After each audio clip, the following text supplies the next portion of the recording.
Souvent, quand les gens parlent de l'Afrique, vous pensez à la pêche et vous pensez à l'élevage. Aujourd'hui, on va parler d'un business qui est différent. Je vais vous donner le meilleur business que vous pouvez commencer aujourd'hui en Afrique en 2022 si vous voulez créer des richesses. Si c'est quelque chose qui vous intéresse, restez branchés.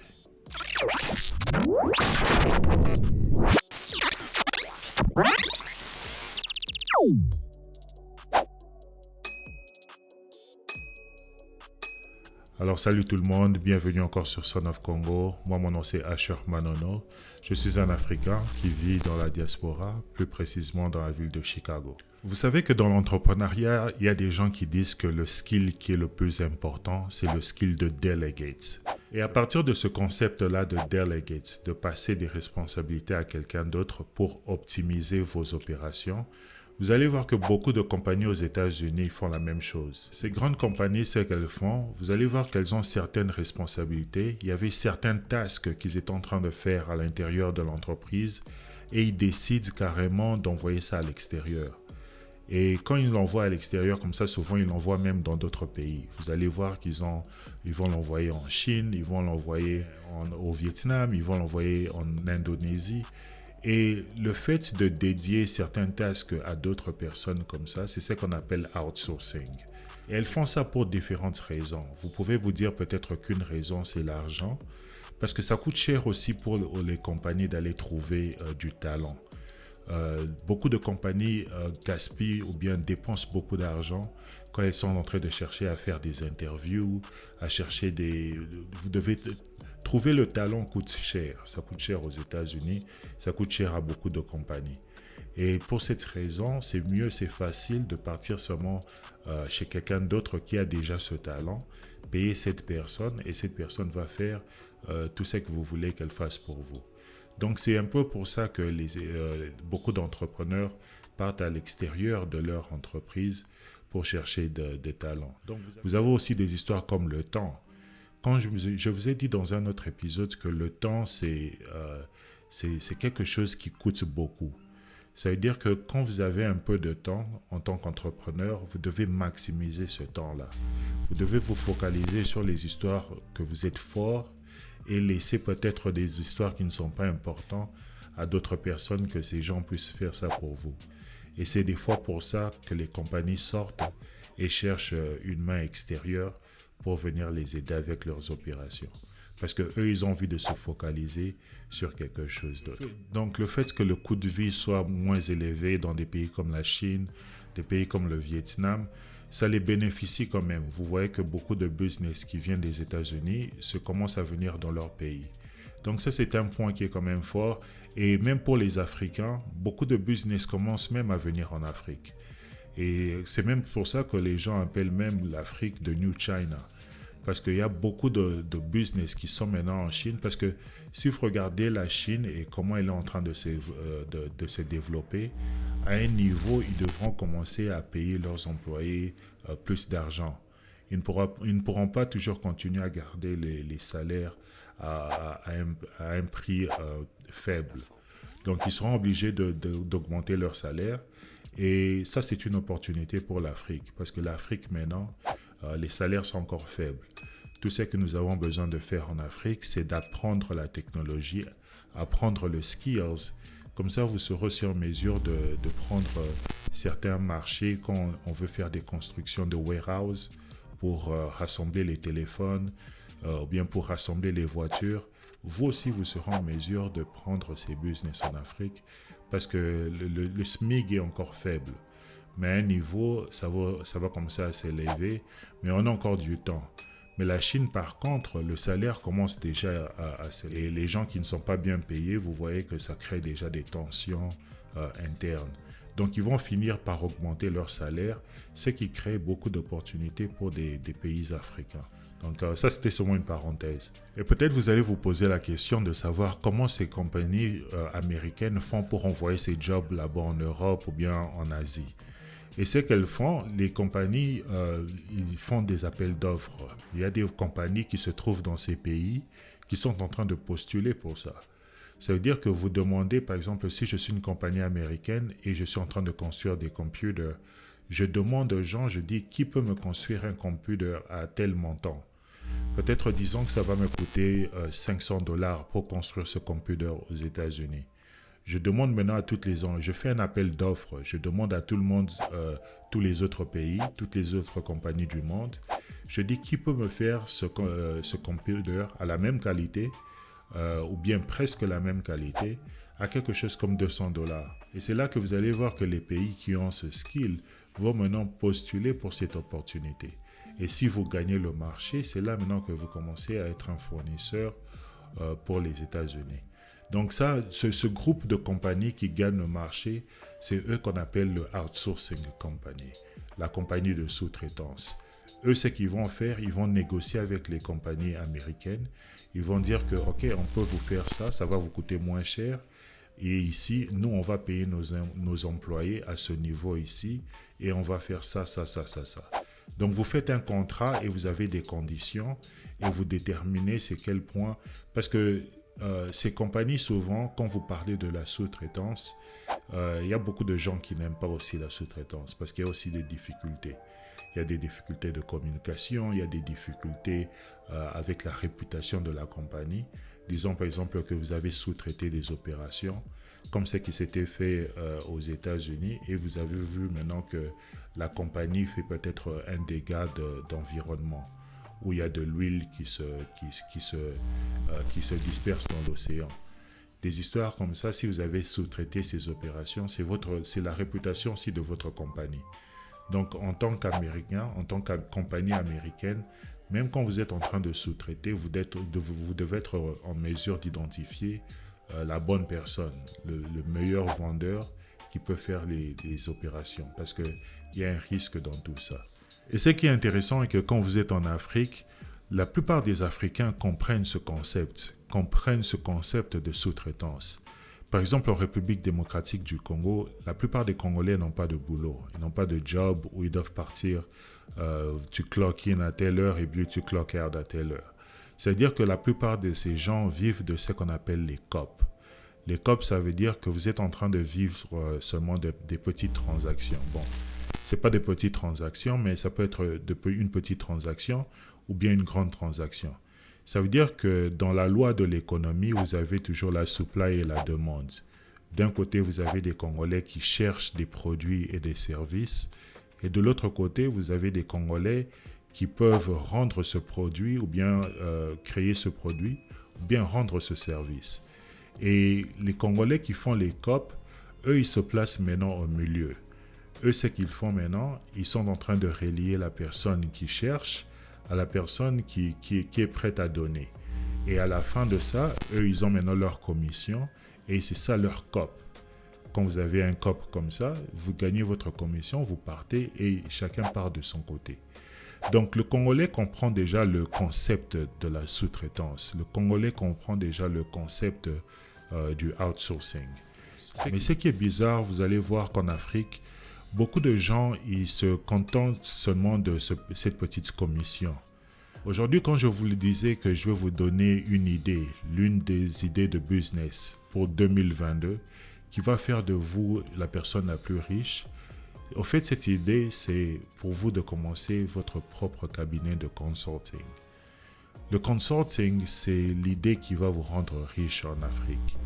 Et je vais vous dire peut-être pourquoi ça va vous rendre riche en Afrique. Parce que comme j'étais en train de vous dire ici, les Africains, souvent, ce qu'ils font, ils sont en train de relier deux parties. Ça veut dire que d'un côté, vous avez une personne qui cherche un produit ou un bien, et vous le reliez cette personne avec quelqu'un d'autre qui peut fournir ce produit ou bien fournir ce service. Vous, en tant qu'Africain, vous prenez les commissions et puis vous partez. Mais souvent, dans la commission, vous êtes en train de tout perdre. Au lieu de prendre la commission, vous, ce que vous devez faire, vous devez maintenant créer une structure. Ouvrez maintenant un consulting firm, ouvrez maintenant un outsourcing firm. Ça va vous coûter moins cher que faire l'élevage, ou bien que faire la pêche, ou bien faire quelque chose d'autre. Parce que quand vous voulez vous lancer dans la pêche, dans l'élevage, vous avez un certain coût que vous devez investir pour commencer vos opérations. Donc ça va vous coûter de l'argent. Mais pour commencer quelque chose comme un consulting firm, Vous avez besoin seulement d'enregistrer votre compagnie. Et comme je dis, en Afrique même, comme en République démocratique du Congo, vous pouvez même faire ça dans l'informel, parce qu'il y a beaucoup de gens qui sont dans l'informel. Donc déjà, de ce point de vue, vous avez déjà un avantage de ce côté. Vous avez un système où les gens opèrent dans l'informel et d'autres systèmes où les gens opèrent dans le formel. Ça veut dire que vous pouvez même commencer une consulting firm dans l'informel et vous n'allez rien payer au gouvernement et tout le monde. Mais disons que vous partez de la façon logique, où vous partez chez le gouvernement, vous enregistrez votre compagnie de consulting et vous commencez directement vos opérations. Et pour enregistrer les compagnies, ça ne coûte pas beaucoup d'argent. Moi, j'ai fait ça par exemple en République démocratique du Congo. J'ai fait ça gratuitement même. Donc, ça ne coûte pas beaucoup d'argent pour enregistrer votre compagnie et pour commencer vos opérations. Ça veut dire que quand vous commencez une consulting firm ou bien une compagnie de sous-traitance en Afrique, tout ce que vous avez besoin de faire maintenant, c'est trouver les talents. Parce que vous connaissez déjà toutes ces choses. En Afrique aujourd'hui, si vous sortez de chez vous et vous demandez à quelqu'un « Est-ce que tu peux me trouver quelqu'un pour réparer ma voiture ?» Vous allez toujours trouver quelqu'un qui va vous trouver quelqu'un d'autre.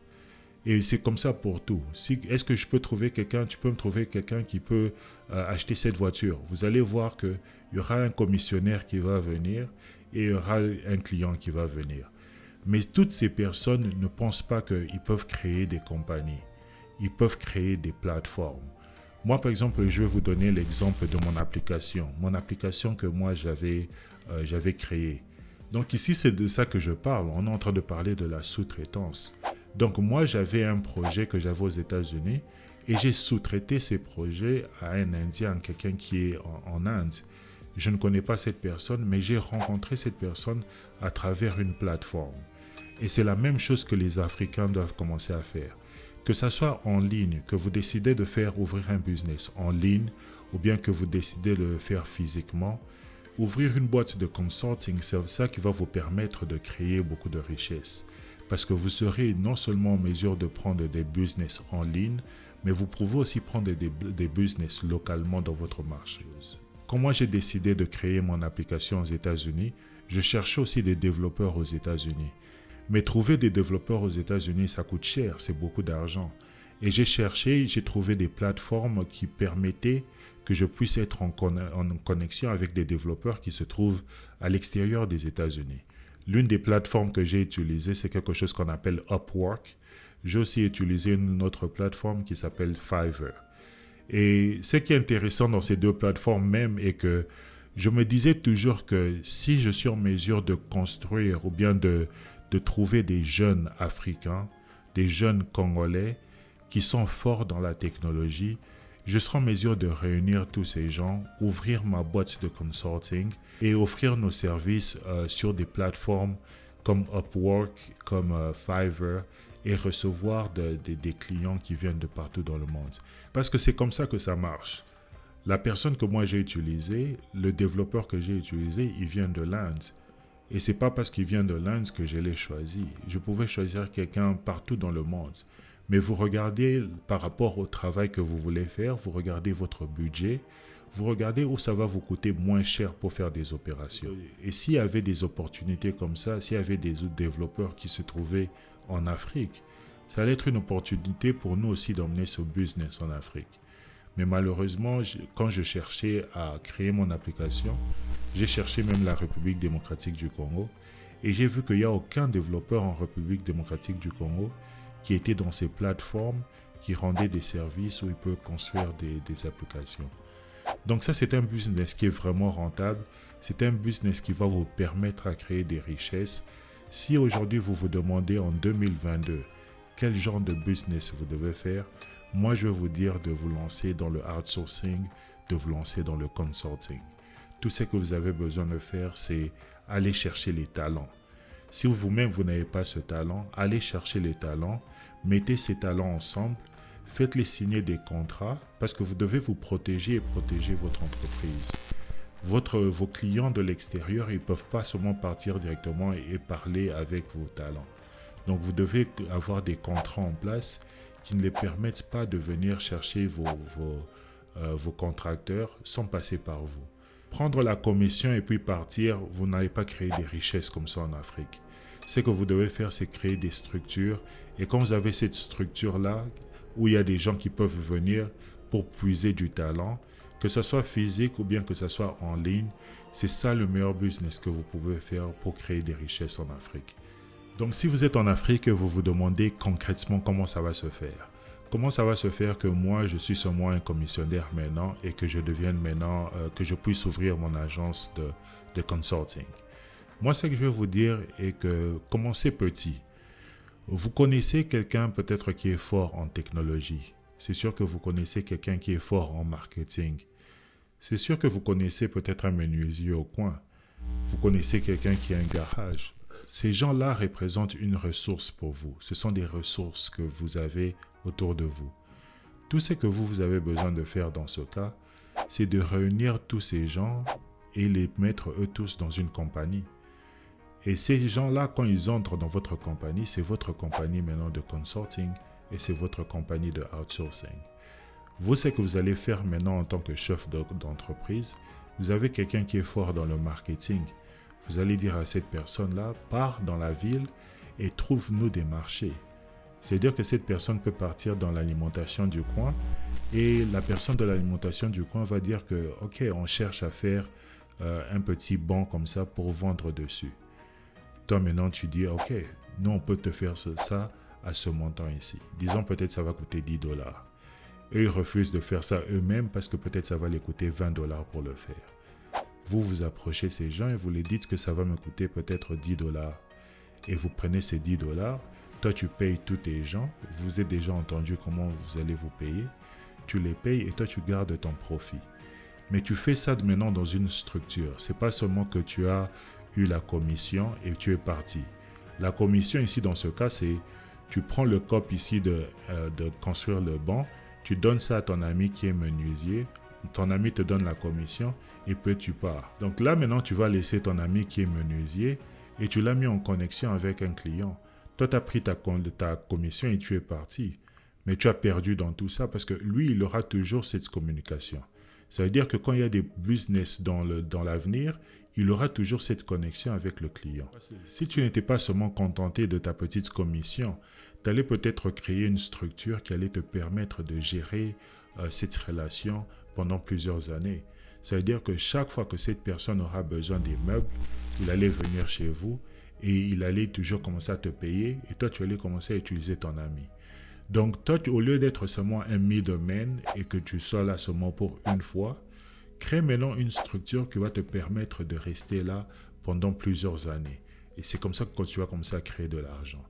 Et comme je disais, cette structure n'a même pas besoin d'être une structure physique. Vous pouvez la faire en ligne. Vous créez une structure, vous vous mettez maintenant dans des plateformes comme les Upwork, comme les Fiverr, et vous êtes en train de recevoir maintenant des contrats qui viennent d'autres pays. Il y a des gens peut-être en Malawi qui ont envie de construire des apps, ils ne savent pas comment le faire. Si vous êtes au Congo et que vous avez votre consulting firm et que vous avez une présence dans Upwork ou bien dans Fiverr, ou bien vous pouvez construire votre propre plateforme où les gens viennent avec des problèmes et vous les donnez seulement le service. Vous n'avez pas besoin d'être un expert dans tout ça, mais vous avez des connexions, vous avez des ressources autour de vous. Donc, vous faites la même chose, faites le outsourcing. Donc, si aujourd'hui un Africain me demande c'est quoi le meilleur business de commencer aujourd'hui en 2022, je vais vous dire que vous devez vous lancer dans le outsourcing. Que ce soit physiquement ou bien que ce soit un business en ligne, lancez-vous dans le outsourcing, utilisez les ressources qui sont autour de vous et c'est comme ça que vous allez créer des richesses en Afrique en 2022.